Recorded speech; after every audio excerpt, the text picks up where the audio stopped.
From Working Title Headquarters in Baltimore, Maryland, it's ITRS with Jordan BDJ Taylor. Tonight's guest, founder of Running Wild Media, ShonSki, and the host of the Orange Pop Show, Key. And now for the host of ITRS, BDJ.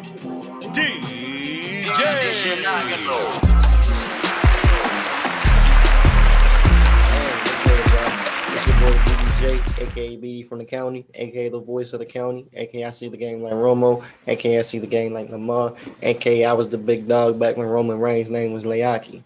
And we're here for another episode of ITRS. That's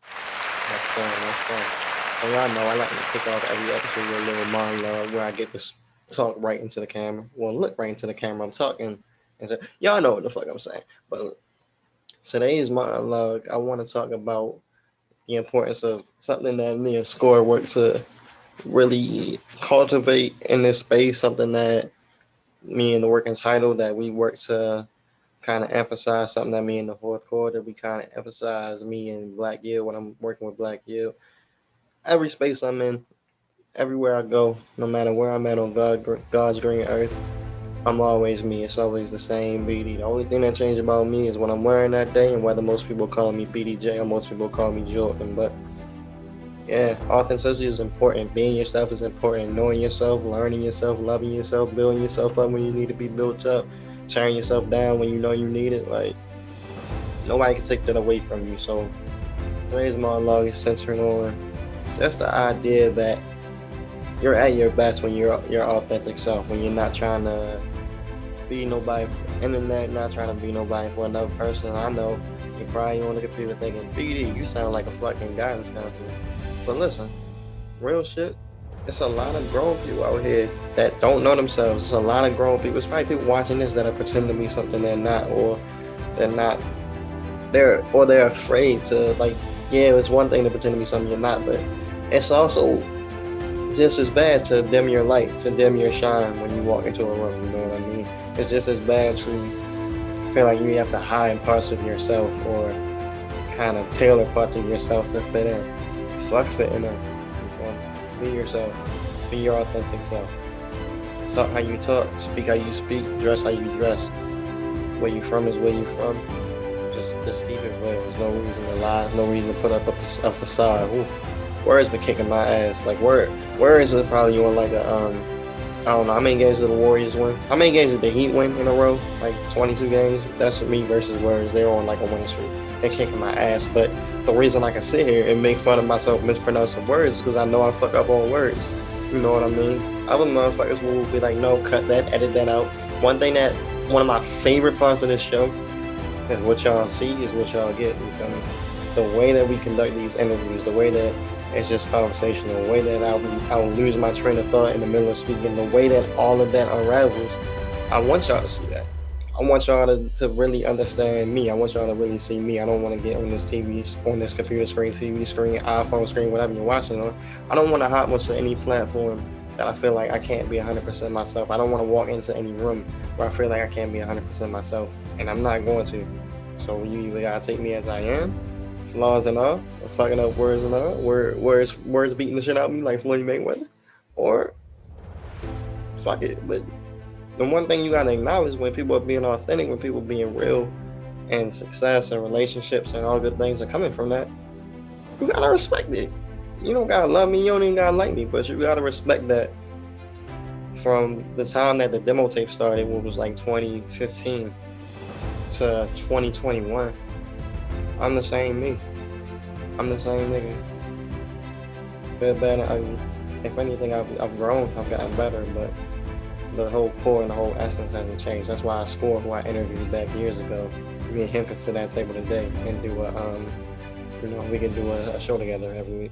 That's why a guy like Reggie, who I interviewed years ago, I can hit his phone today and be like, hey bro, let's do another collaboration, you know what I mean? That's why the fourth quarter are people that I've been rocking with for years, you know what I mean? Because I didn't change up, I didn't switch up. Yeah, just be authentic, just be real.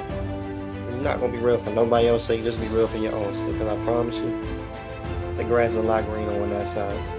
Great show coming up.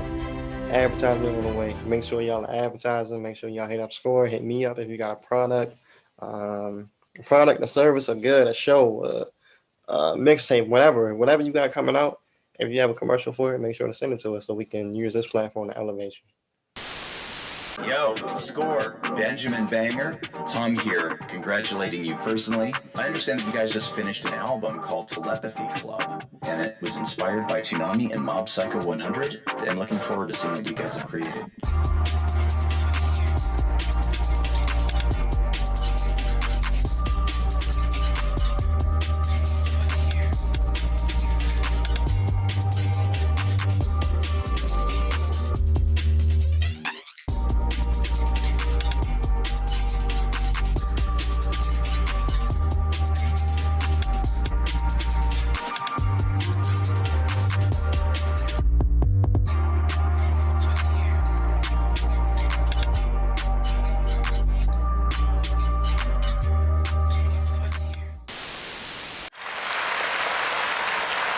What up?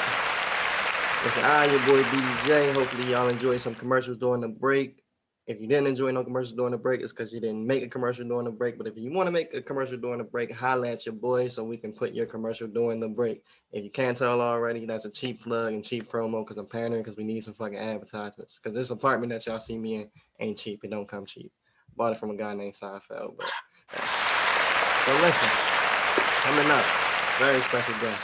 We have artist, media mogul, engineer, the founder of Running Wild Media, and the host of Third World TV.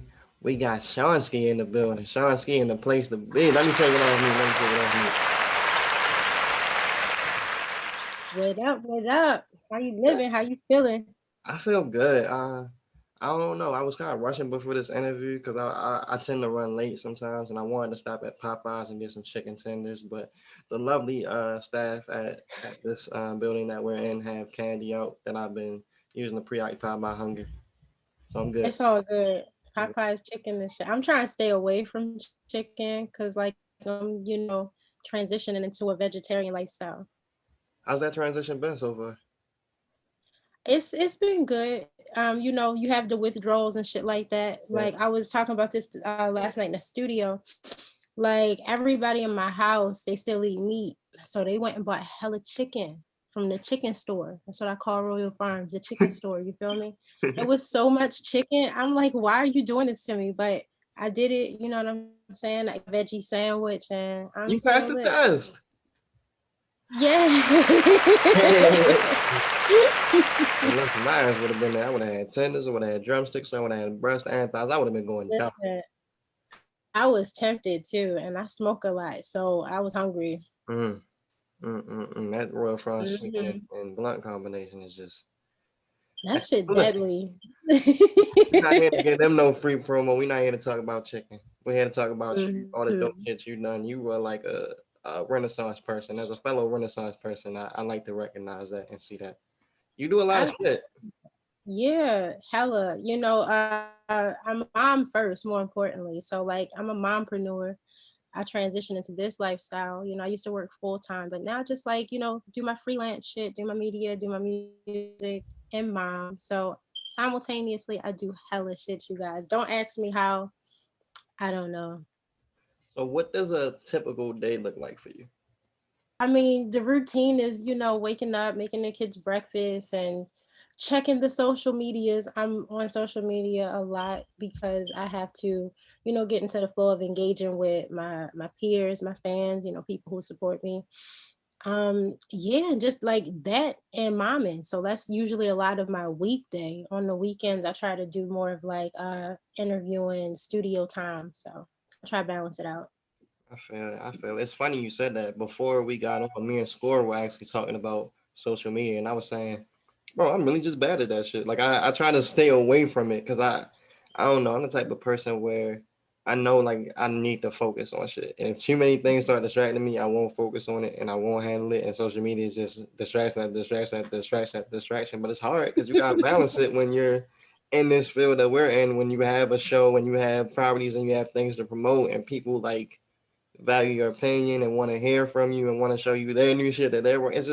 It's hard to try to find that balance. So I commend you for even doing that on top of being a mama. What was it, mamapreneur? I cannot. That word kicks my ass. Oh my god, mamapreneur, mama. A mompreneur, yes. A mompreneur. I was trying to put the entre in there. A mompreneur. Yes. Good It's shit. all good. Salute. Score, can we get some applause for that? You lacking. That's going to give applause. That word, you the goddamn ringer. Boy, that word beat the shit out of me. Oh my god, I feel like I just got jumped into a dictionary. Oh my goodness. So listen, ShonSki, can I call you Sean or Ski? Yeah, that's cool. You call me either one. Oh, we're gonna switch it up then. Mm-hmm. All right, Mama Ski. You said you was in the studio all night. What were you working on? What's to come? If you can announce, if you can speak on it. I don't mind announcing. Like last night was a very eventful session. I had 2 songs that I started. So I'm actually starting my second project. I haven't come out with my first one yet, but I've been doing a lot of work obviously with quarantine. Yeah. So I laid down 2 songs myself, and my brother Party Over East. You know, if y'all don't know him, get familiar. He's on episode 1 of my exclusive edition. But I actually co-produced a record for him and engineered a session. And the shit was lit. Like it was probably one of the latest sessions I had because we had a singer in the studio. Oh wow. And my brother wanted one of us to do a sample, like instead of getting a sample from out of like the DAW or maybe just the internet. So the singer just sang and we just kind of messed around with the boards and everything. So I feel like he has a dope sample and a dope song. So y'all should be hearing that soon, I'm pretty sure. I'm not gonna drop the name song yet, but just know I'm in my engineering bag right now. That's fire. So we got you as a host, we got you as a mompreneur, we got you as an engineer. You do all these different things, but as every episode of ITRS is accustomed to, we got to know your origin story. We got to know where all this started at. So whatever you think is crucial, whatever you think is essential, let us know. How did you become ShonSki the GOAT? Well, originally I just went by Ashawn. Ashawn is my birth name. And I was actually a singer. I was in a singing group when I was 18, fresh out of high school. And the singing group name ain't important. And I'm not saying it because we got beef or anything. Just shit ain't get nowhere. But we kind of did that for a couple of months. And I fell in love with the art of just recording and like hearing songs. I wasn't really like strong at my pen game yet. So we had a songwriter write for us. During that time, I kind of got more fascinated with engineering, but the group dismantled probably like, I would say late 2012. So about 2013, I started to just like loosely engineer. Like I really didn't have a lot of the knowledge. I would just watch YouTube videos and like fuck around with it and record my brothers. Like me and all my brothers, we rap. We just make music in general. So y'all like the Jacksons? Yeah, but like I guess more hip hop, R&B, you feel me? It's wild because the first song I ever recorded myself was a song of me rapping. You know, I started singing, but like rapping was just something that came natural. And from then on, you know, I dropped shit. I would say for probably about a year, starting in like 2016, I started doing radio with my friend Carlito Freeze. We met actually on some music shit though. And he introduced me to the world of media. So I like really fucked with being able to get the artist perspective, being an artist. I thought it was so dope. Like I get to delve into the lives and the stories of the artists and shit like that. So we were out in DC doing a event, I believe, me and Freeze. It was an event for Whiskey. And she's a dope DC poet. And somehow like we were just all in the like parking lot and everybody rapping. So niggas like, you know, I see you got your media pass on. I don't know why niggas always ask me, do I spit? I guess it's my voice. So I'm like, yeah, I spit. So when the nigga call my bluff, they be like, you don't spit. So I started spitting, you know. And from then on, I just became ShonSki. You know, everybody knew me as this girl that would rap at any given time. I dropped a couple of singles throughout 2018 to about 2019. And here I am now, this music making media personality. And I mean, for me, I kind of hate talking about myself. because I do so many things and it can be so intricate. So I don't want it to be like hella boring. Like, you feel me, drag it out. But all in all, like, I've come across all of these people who've inspired me to do so many different things. Like, I don't like to wait on niggas, which is why I learned how to engineer myself. And then also, I know how things are supposed to sound for me. And like, I get inspiration from working with other artists. What's some of your favorite artists to work with so far? Locally, I mean, I've actually worked with a few artists here in Baltimore and in DC, but I would say some of my favorite Baltimore artists is definitely Carlilo Freeze, Bari Lutello. I've actually done a lot of work with him. He's the producer of my album that will be dropping this year. Um, who else? Well, Party, of course. Like, me and Party's studio energy chemistry is crazy as fuck. Artists that I've just like seen around in the scene that I would love to work with though is like, Mike Even for sure. I would love to work with Nuru. And Score is dope as fuck. I would definitely love to work with him too. Don't let him hate on you, Score. So that's what we have on the artist side. Tell me a little bit about Running Wild Media. Yeah, Running Wild Media came about when I was just figuring out my more of my media personality. Like, I've always co-hosted shows, but doing it on my own was something different. So I had to figure out what my mission was and what I was trying to accomplish. Running Wild Media was just more so me creating like outlets for artists to be themselves. I like to be myself and I want all of us to be ourselves and be great. So Running Wild Media was just that platform that I feel like a lot of us local community-based artists need, because it ain't about no click shit. It ain't about no favoritism shit. Like, I randomly hit people up. Like, I would go to open mics and everything and just kind of like scout people. Like, I think you're dope. I like your energy. I want to interview you. I want to get to know you. So that's just more so like how this came about. Third World TV was just a branch, obviously, off of Running Wild Media. But yeah, we here with it. Sure, let's talk about Third World TV. This Score was saying it's always nice interviewing people that do media because they kind of go through the shit for you. Yeah. Let's talk about Third World TV. One thing that really caught my eye, you interviewed yourself.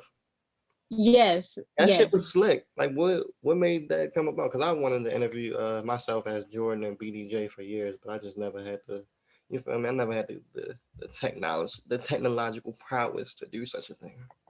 I understand. Well, the concept behind me doing that, because I do like consider me to have this duality. ShonSki. So everybody always associates ski with like, this very like in your face, hard rapping ass motherfucker. You know what I'm saying? And that's why I realized, fuck it up, Ski, go ahead, Ski.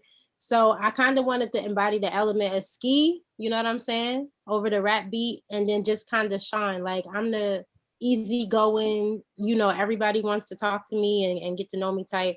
So I just kind of wanted to showcase my duality. That's just more so what it was, a play on me being the host and the rapper. All right. I also noticed you use OnlyFans. So yes. I want to know from your perspective, because I know that I've been having conversations with a lot of people about like how it's one thing like as like showing ass, showing titties, but it's also like a great platform for artists and for creators to speak directly and cultivate their community, and give them exclusive like song clip here, access to this, access to that. So how do you feel like using OnlyFans is gonna fuel your growth in all of these different endeavors you do? Well, I feel like that, really building an avid following, it's a certain level of like exclusivity that those people want. They don't want to be a part of this like everybody can get to it type of shit, which is like I have people in my DM saying like, yo, when you got something dropping, like people who genuinely fuck with my shit, like when I be posting on Instagram, like Cash App for Black women, people who send me money because they support what I'm doing. So more so for like those people is why I created my OnlyFans, because I want to give them content that I know they would appreciate. And it's kind of like, certain shit ain't gonna fall on deaf ears. I'm just really trying to build like that cult following. Has it been hard kind of navigating it with the stigma around it that it is just only like ass and titties? Or? Nigga, what? Hell yeah. Like, okay. So I had a guy kept asking me on Instagram, like, what's on your OnlyFans? I grew up with him. What's on your OnlyFans? I'm like, yo, just subscribe and you'll see what's on there.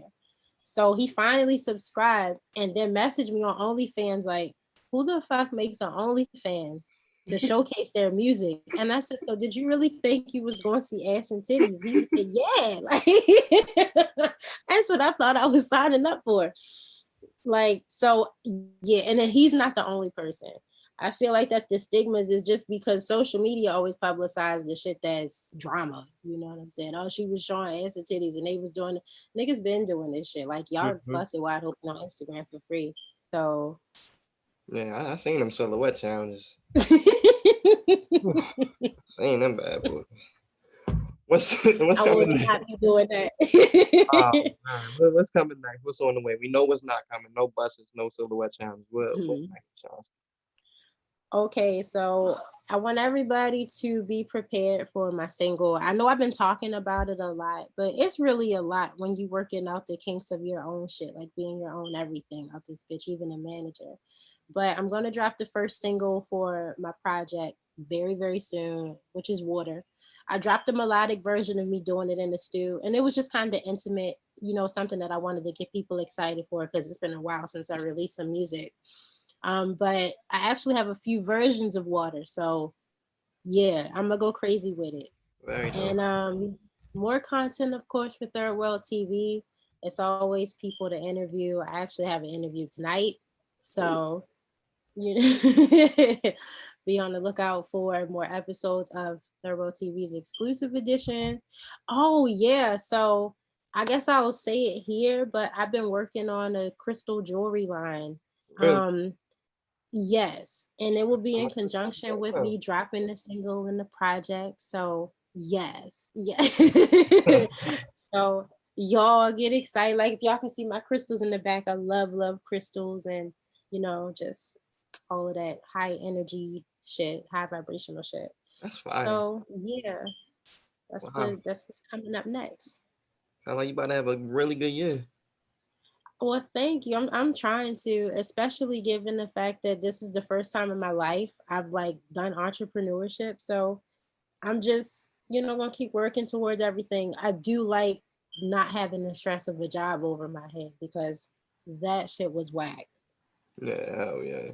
You got any cool work stories while we get out there? You got any funny work stories, any shit, anything that was like either the moment you were like, I don't want to do this shit no more, or a rewarding thing from your entrepreneurship where it's like, I don't have to do that shit no more. Anything like that we can lead the people off on? Oh, for sure. What I would say about working a 9 to 5 is I took a risk like taking a new job. I actually worked for the Baltimore City government for the Arts Council.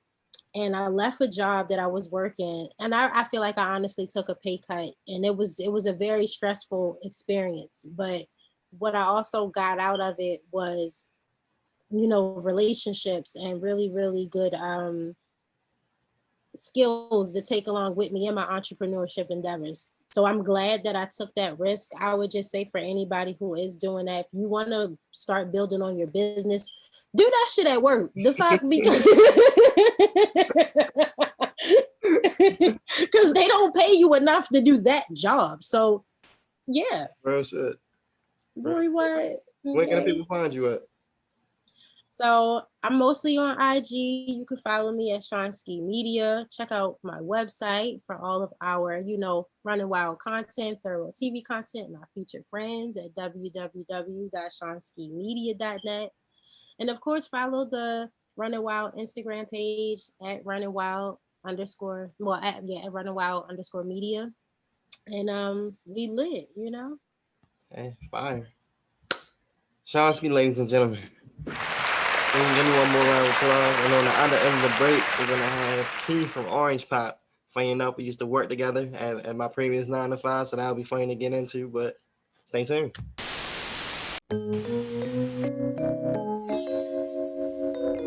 What up? ShonSki in the place to be. It's ShonSki in the place to be. What up? ShonSki in the place to be. What up? ShonSki in the place to be. Watching me,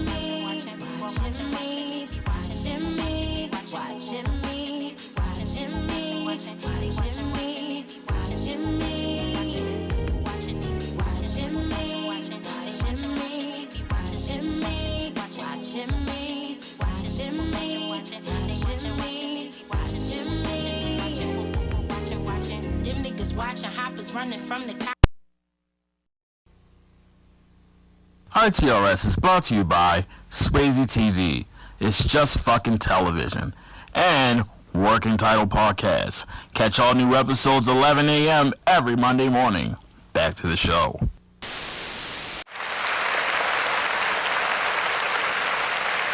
And we're back. Listen, y'all may notice that my clothes have changed. Well, words have been kicking my ass for like the last 2 weeks. My clothes have changed, the background changed, you know what I mean? And then you watch the next episode, you'll probably see the same exact clothes. Hey, it's a fucking pandemic. What more do you want from me? I'm already giving you a show. Multiple shows a week. But it's not about me right now. It's about a good friend of mine. I think I can call her a good friend of mine. We good friends? Just give me a head nod, yes or no. Okay, a good friend of mine. An old coworker, an old work buddy, you know. We used to clock out, go get Duff beers and shit down at Moe's Tavern. My dog, the founder, creator, do-it-all person of the Orange Pop Show, which is celebrating over 50 episodes. Another motherfucking banger, another motherfucking milestone. We got Key in the building. What's up? Thank y'all for having me. You know what I'm saying? Thank you for being here. Thank you for contributing to the culture in the way that you have. I think that is very on brand that you wore orange when your brand is orange. Was that like actual like merch right there, or it just happened to be an orange? No, this is a nice little sweater. My I'm a little small, so you can't really see the writing that's on it because it's like lower. But yeah, it's a cool sweater. I feel like we need to switch rooms because I'm dressed like a cat burglar, and you're like colorful and vibrant. Yeah. That's the Simpsons living room. So. It's cool. It ain't about nothing. Don't worry about like the fits because you're right. It's a pandemic. Like I'm like trying. On the day of interviews, I'm like, I'm gonna pull this shirt out. I definitely wore it. Let me just make sure it's not like side by side. Not episode 58 and then episode 59, I got that same shirt and hat on. So got work with what you got for real. Why do you say work though? You got any? We used to work together, viewers. We used to work together for an organization called the Choice Program. Shout out to Choice. Donate, show love. They do a lot of good work in the community, a lot of good work for the youth, them, as the boy Drake would say. So, well, you got any good work stories or work memories? Your first impression of old BD, maybe? Like I don't. Work stories. I'm devil's advocate at Choice, so I didn't. I mean, a lot of work, like good work stories. I was trying to chill. First impression of you though, I was just like, word, is other people on like other teams that's like this, like that's normal. That's great. Why they wasn't telling me that it was other people normal here? I'm just thinking, it's like, oh, people I just gotta be like all uppity with all the time. But nah, I was like, yes. It's like, now I can relax. That's a valuable lesson, ladies and gentlemen. Real, always recognize real, no matter where you are, no matter what country, state, continent, city, whatever it may be. When you find somebody on that good wavelength with you, you just rock out with them. Don't touch them. We're not here to talk about shit. We're not here to talk about jobs. Again, shout out to Choice though. We're here to talk about you. You like a rising star in the media game right now. Trying to be. So every interview on ITRS has an origin story. So what is your origin story? How did you get to this point now to where you're creating Orange Pop? You got AK Media. I don't want to say it wrong. Did I say it right? AK. AK. Yeah, AKP. It's a production company that I'm working on as well. So like aside from Orange Pop. How did all that come about? So the production company was like 2013. I started it while I was graduating high school. So it was pretty much just like, I'm like, I need something to be under when I drop like visuals for real. So it's still in the works because I haven't like been paying that much attention to it. I just been dropping visuals when I want to. So that pretty much started 2013. Orange Pop started 2018. As far as like a brand that was up and going, but in college, I can't remember which year, I had like this marketing class. We had to create a magazine, but the name had to be a color. Oh. So I chose orange, and I was like Orange Pop. I didn't want to do green because I feel like you could do green tea, and like that was too easy. And I wasn't like no healthy person at that time, so I wouldn't have known shit about no healthy stuff. But I mean, besides like working out, but yeah. And then red, you could do red, but like in the art world, like red throws off somebody's eye colors, like eyesight sometimes when they read and stuff. So I didn't want to do red. So I was like, orange. Oh, that sounds cool. Orange pop. And then I thought like of the creamsicle, and I'm like, all right, like I want some nostalgia around the brand. And I was like, I'm into art, and I like to see like different art forms, different medias. So I was like, Orange Pop is gonna be like a art magazine, just like a plethora of like art stuff, like from videographers, photographers, painters, graphic designers, all that. So it was just a magazine at first for like an assignment. But I was like, I'm not really gonna make it a magazine. So yes, I was like, I wanted to do something where I like combine my visuals and like my love for like the art community for real. So I think that one of my favorite things about it is just how unique it looks from like the creamsicle to even using the color orange, because I feel like orange is one of them colors that they tell you, nah, you can't build nothing around orange. It's like an accent. So, yeah. So it always stands out. And again, I want to commend you for being on brand with the. I didn't even notice the Cheetos hat at first. It's funny you was talking about not eating healthy and you got the fucking Cheetos hat on. So I like hey. Cheetos. They will be my downfall. Living up to your name. I also seen you've been doing work producing music videos. As also an arm of the production company, or is that something you just got into?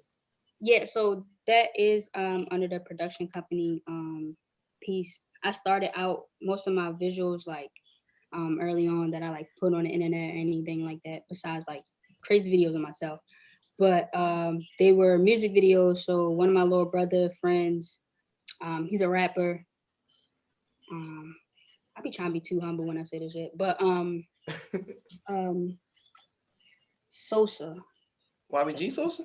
Yeah, that young Is one man. of your little brother friends. Yeah, I was going to say his real name. That's why I gotta be saying the artist name and stuff because they want me to dress him like that. But yeah, so for one of his like first songs, he wanted to do a video. He was like, "Oh, snap, Key, do a video." I was like, "Yeah, I can do one for you. That's fine." Shit. So it started like that as far as like me putting visuals together that were outside of like it's just being me in the video type thing. So and a couple of his other friends doing music as well. Did their music video. Did music video for people that I know in like college and stuff. So it's cool. It just be weird. And at first I was just like, I'm about to go do like a hood dude video. He better not be playing with no guns in front of me and stuff like that. I just got over it. So That's funny as shit. That's what's up though. Like I'm always impressed by people that can do a whole lot of shit and do it well. You know what I mean? And that's one thing I've seen from you, from Orange Pop to now doing music videos to just knowing that it's bigger goals and bigger ambitions in play. But let's talk a little bit about Orange Pop though. So tell me a little bit about the beginnings of that series, a little bit about your goals for it, things you learned along the way, good shit like that. I know at first, like thinking about it, I was like, all right, I do want to do stuff where I combine like my visuals, and I had like pushed all that to the side, and I was like, I want to make it a big festival, which is something I still want to do. I still want to make it a big festival, like combined with like artists across like mediums. But that's like something I gotta work towards. I think, and like making the brand bigger or working to make it bigger, I'm definitely like learning like, bro, you gotta slow down. Like you got some big ass visions. You can take your time and pretty much like perfect the brand like as it go along before you can just be like, oh, I'm gonna put up a festival here. I'm gonna do this. I'm gonna do that. So pretty much learning like going along. I'm just learning like you gotta take your time, perfect certain things before you can put out another like aspect of it. Because I want Orange Pop to be more than just the interviews, like just like artists, like putting them on a platform, period, in every way I can.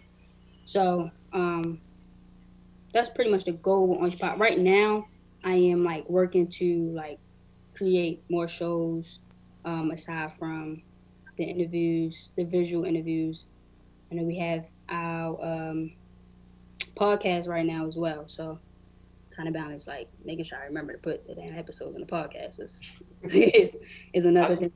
How do you balance all that? Like, how do you keep everything straight?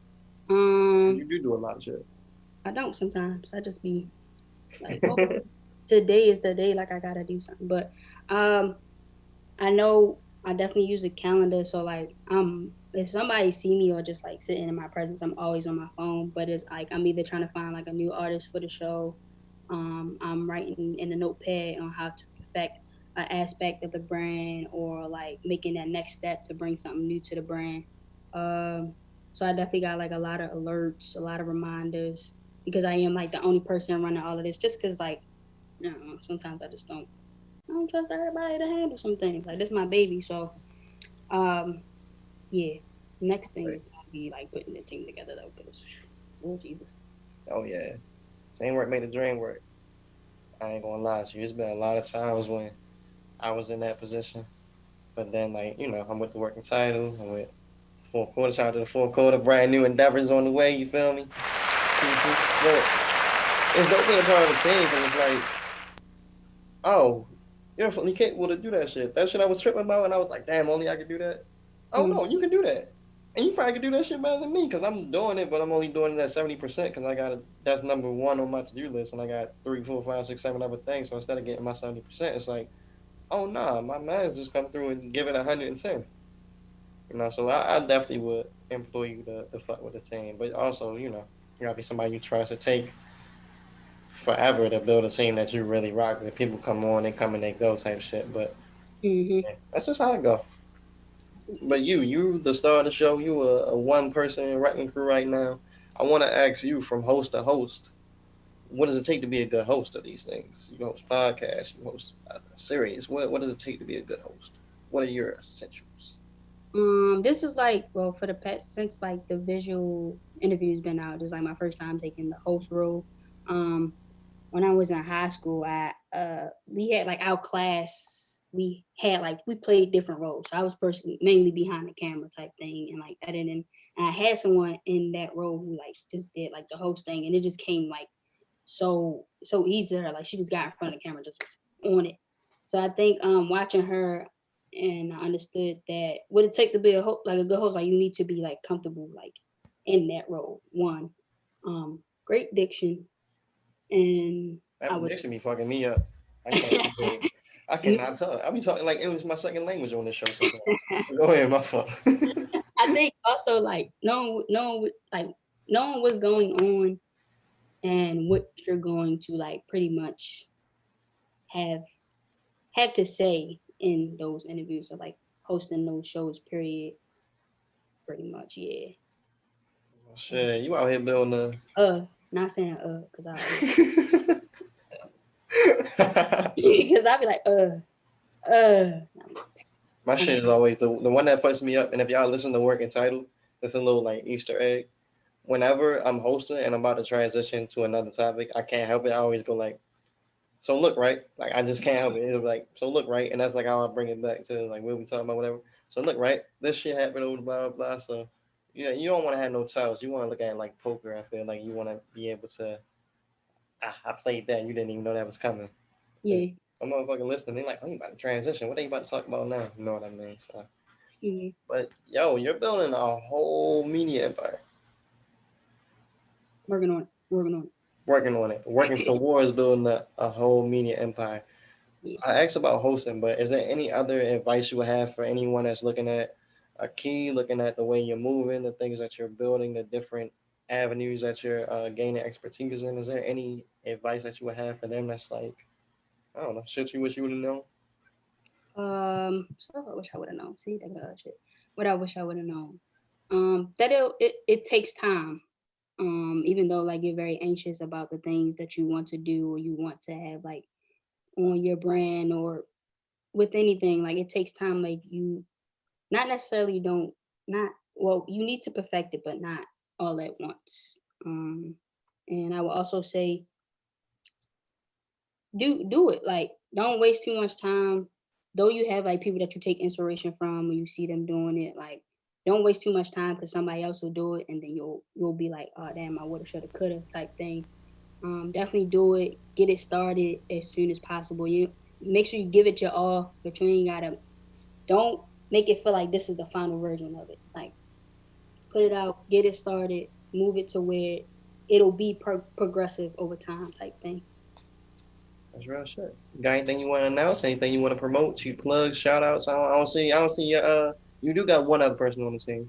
Your little assistant. I don't see him running. No, that little assistant is out right now. He needs to be quarantined, so little assistant is out. Plugging anything. I'm trying to pop everything up on people. Oh shit, Orange Pop for real. Yeah, I am working on a film festival, though. Not festival, contest. Keep fucking saying festival. Film contest. Yes. What's the criteria? I have to switch it. I have to switch it now. Okay. It was something else, but I'm switching it now. Changing rules.